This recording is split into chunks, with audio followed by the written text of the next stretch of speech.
सर्वप्रथम आपल्या सर्वांचं या ठिकाणी स्वागत करतो. काल झालेल्या निवडणुकीत मतदारांनी मला आशीर्वाद दिले आणि आशीर्वादाच्या जोरावर मी या ठिकाणी तिसऱ्यांदा आमदार म्हणून निवडून आलो.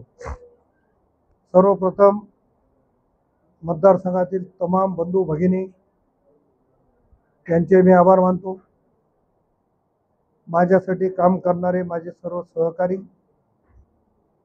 माझे सर्व मित्र, माझे सर्व कार्यकर्ते आणि त्याशिवाय पत्रकार मित्र आणि सर्व यंत्रणेचे पण आभार मानतो की त्यांनी माझ्या निवडणुकीच्या कामामध्ये खूप सहकार्य केलं. निवडणुकीच्या काळामध्ये पूर्ण निवडणूक होईपर्यंत माझ्या विरोधात जी 13 उमेदवार होती त्या 13 उमेदवारांनी गरळ ओकण्याचं काम केलं. त्यांची किती पात्रता आहे हे मला माहिती नाही, पण पात्रतेच्या बाहेर जाऊन खालच्या पातळीवर बोलण्याचा प्रयत्न केला. मी तशा मूर्ख माणसाला उत्तर देणं म्हणजे त्यांच्यात सामील झाल्यासारखं होईल, म्हणून त्याच्यावर मी अधिकच बोलणार नाही. मला विश्वास होता की मला 85,000च्या वर मतदान होईल, पण मला 75,000पर्यंत 74-75,000पर्यंत मतदान आलं. त्यामध्ये अनेकांनी जातीचा फॅक्टर चालवला. जातीच्या फॅक्टरमध्ये काही जणांना यशही मिळालं. ज्यांना जन्मलं तेव्हापासून 5,000च्या वर मतं मिळाली नाही.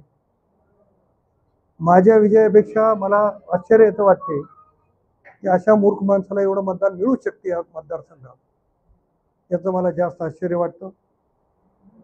माझ्या विजयामध्ये ज्यांचा सहभाग आहे त्यांचा मी खूप आभारी आहे. निवडणुकीच्या काळात कोणी जरी जातीवाद केला असेल तर मला तुम्ही गेल्या 30-32 वर्षापासून ओळखता. मी मागच्या काळात कधी जातीवाद केला नाही आणि भविष्यातही कधी जातीवाद करणार नाही. माझ्यासोबत सर्व समाजाचे कार्यकर्ते, सर्व जाती धर्माची मंडळी माझ्यासोबत काम करताना होती. त्याच्यामुळं माझा रोष वैयक्तिक कुठल्याही समाजावर नाही. मी मागे जातीवाद केला नाही आणि पुढे जातीवाद करणार नाही. सगळ्या कार्यकर्त्यांना घेऊन चालण्याचा माझा निश्चितपणाने प्रयत्न राहील.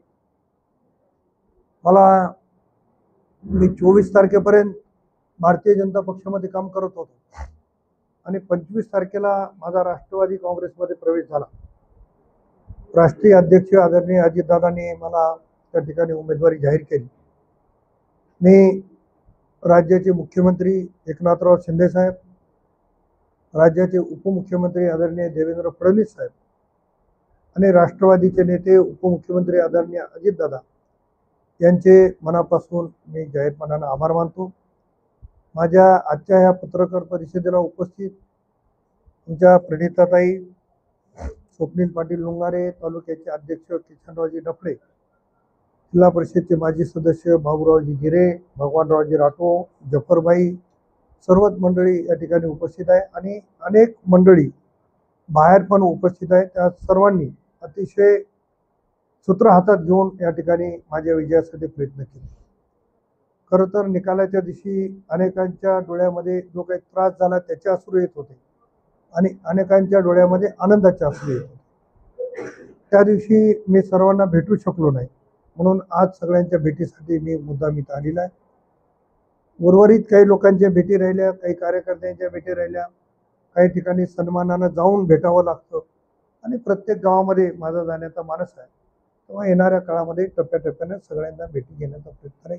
आपल्यामार्फत जनतेचे, लाडक्या बहिणीचे, लाडक्या भावाचे, लाडक्या बळीराजाचे आणि लाडक्या कर्मचाऱ्यांचे, सगळ्या लाडक्या लोकांचे मी या ठिकाणी जाहीर आभार मानतो. साहेब, डोळ्यातील सभेमध्ये व्हिडिओ कॉन्फरन्सद्वारे जे मतदारांना आव्हान केले की तुम्ही पाटलांना आमदार करा, मी नामदार, काय वाटतं? असं आहे की निवडणुकीमध्ये म्हणणं नेता असेल, पब्लिक बघून ओघामध्ये पण बोलू शकतो, पण दादा तसे शब्दाचे पक्के आहेत, आपल्याला माहिती आहे. आणि त्याच्यामुळं आता प्रत्येकाला अपेक्षा असणं चुकीचं नाही, तसं सिनियरिटीत मी आहे, परंतु माझ्यापेक्षा अनेक मंडळी सिनियरिटीमध्ये आहे. आता राष्ट्रवादी काँग्रेसला जागा किती मिळतील, शिवसेनेला किती मिळतील, भाजपला किती मिळतील आणि त्याच्यानंतर कोणाला मंत्री करायचे ठरेल. त्याच्यामुळं मला केलं तरी सृष्टीचा आभार आहे, नाही केलं तरी आभार. आपले काही कार्यकर्ते उपोषणाला बसलेले आहेत, आपल्याला मंत्रिपद मिळावं म्हणून. या कार्यकर्त्यांविषयी काय सांगा? नाही, कार्यकर्त्यांचं उपोषण रात्री मी उठवलेलं आहे. त्यांनी अन्नत्याग करायचा निर्णय घेतला होता आणि मला वाटते 2 दिवस त्यांनी अन्नत्याग केला. कार्यकर्त्यांच्या भावना आहेत की एवढे वर्षापासून आपण काम करतो सोबत आणि आपल्या नेत्याला, आपल्या सहकार्याला मंत्रिपद मिळालं पाहिजे, ही त्यांची काही भावना चुकीची आहे असं मला वाटत नाही. परंतु त्यांच्या भावनेचा विचार देखील पक्षश्रेष्ठी करेल.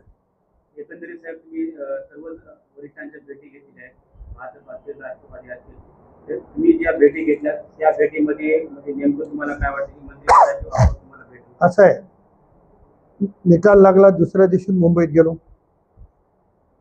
आदरणीय अजितदादांनी बैठक बोलवली होती. त्यांनी सर्वच विजयी उमेदवारांचं त्या ठिकाणी स्वागत केलं. त्यानंतर मी देवेंद्र फडणवीस साहेबाकडे गेलो. त्याने देखील सर्वच विजयी उमेदवाराचं स्वागत केलं. माननीय मुख्यमंत्री महोदयांची माझी भेट झाली नाही, पण माझी उद्या परवा त्यांची भेट. मीडियाच्या माध्यमातून सर्वच भेटले समोर आलं, परंतु मीडियाच्या माध्यमातून मंत्री पदाची ऑफर संधी भेटण्याची शक्यता असल्याचं दर्शवले जाते. त्याच्यामुळे आहे का? असं आहे, मी अगोदरही सांगितलं की संख्या ठरवू आणि संख्येच्या नंतर किती लोक माझ्यापेक्षा सिनियर आहेत, किंवा विभागवार देताना, जातीचे निकष लावून देताना त्याच्यामध्ये आपण बसत असेल तर विचार करा.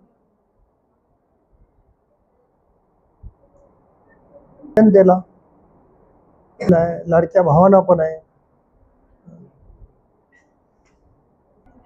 साहेब, आपण नवनिर्वाचित आमदार म्हणून कंधार लोह्याच्या जनतेला काय आवाहन कराल? नाही, आता जनतेला आव्हान निवडणुकीतही केलंय. आता मी त्या दिवशी सांगितलंय, थोडेसे खाणे मी गाडीवर उभा टाकून बोललो अतिशय शांततेनं.